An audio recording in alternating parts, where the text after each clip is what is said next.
and I think I can already a little bit imagine. I had this lovely interaction last time. At some point I was standing near the donkeys and there were two ladies in wheelchairs.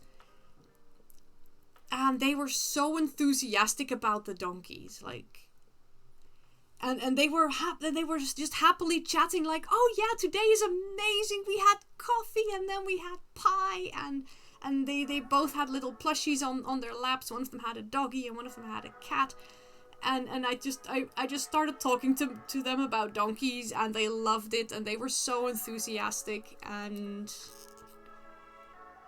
yeah. Meow. Now I'm getting all emotional.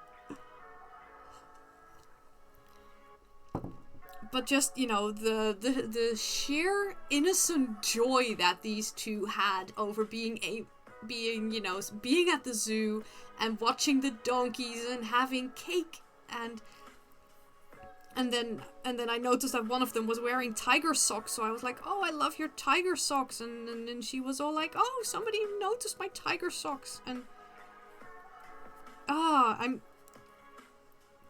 am guessing that tonight is going to be something like that, because, I mean, children already have the most innocent joy at things, so I'm looking forward to that.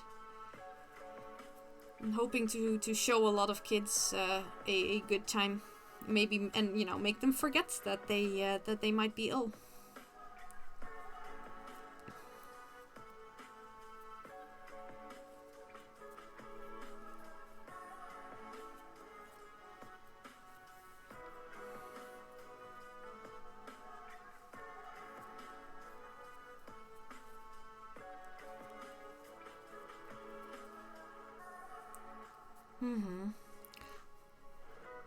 So how are you doing, Sammy?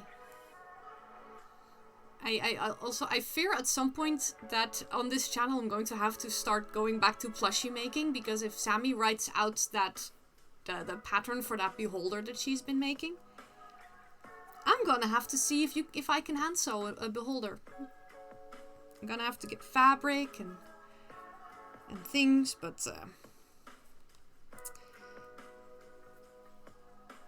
I will totally get that pattern and try to hand stitch a beholder. Because it sounds like fun. I might do the cutting of the fabric off stream and then just, you know, have all the little bits and try to put them together on stream then. About halfway done. Excellent. Don't hurry on my behalf. I have enough projects. But I am excited about trying to make one because beholders are cute. In a weird kind of way.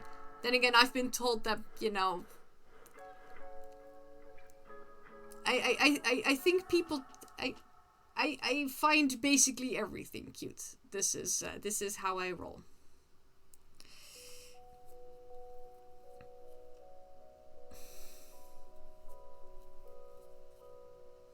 I get enthusiastic about things that make people go, eh?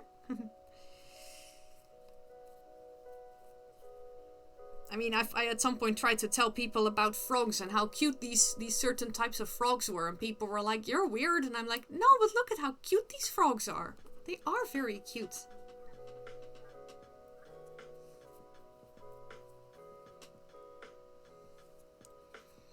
And, you know, I call all the snakes at the zoo cutie as well.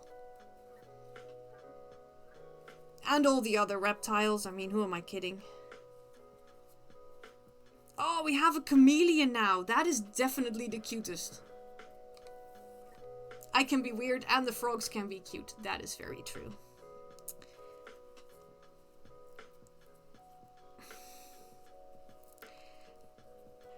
Did I ever tell you guys about that time I was at there's a royal palace in a city nearby here. There's a Paleis het Loo. The royal family used to live there, but now it's a museum. And I got invited to a high tea at that museum. So, you know, we had a high tea and then we had something like a bit of a tour and we could walk around a bit. And we were standing in a bedroom and the sign in the bedroom said, you know, there was this beautiful bed in there. And the sign said that one of our kings, I think it was William III or something, had made this bed specifically to die in. Because that was a thing they did in that time. Like sometimes you made extra stately beds just so you could have an extra stately bed. Like a stately bed was a status symbol. But he had made that one specifically when he knew he was dying, and he made it to die in. And somebody was like, "Oh, that's a bit macabre." And I was like, "Yeah, isn't it awesome?" And that person was like, he literally backed away. And I was like, did I say something very strange? I just like this weird history shit. I mean, I also know that Queen Anne of England, who I think ruled around the same, more or less in the same time period, like I might be 100 years off here somewhere in my history, but I know she had made a bed specifically at the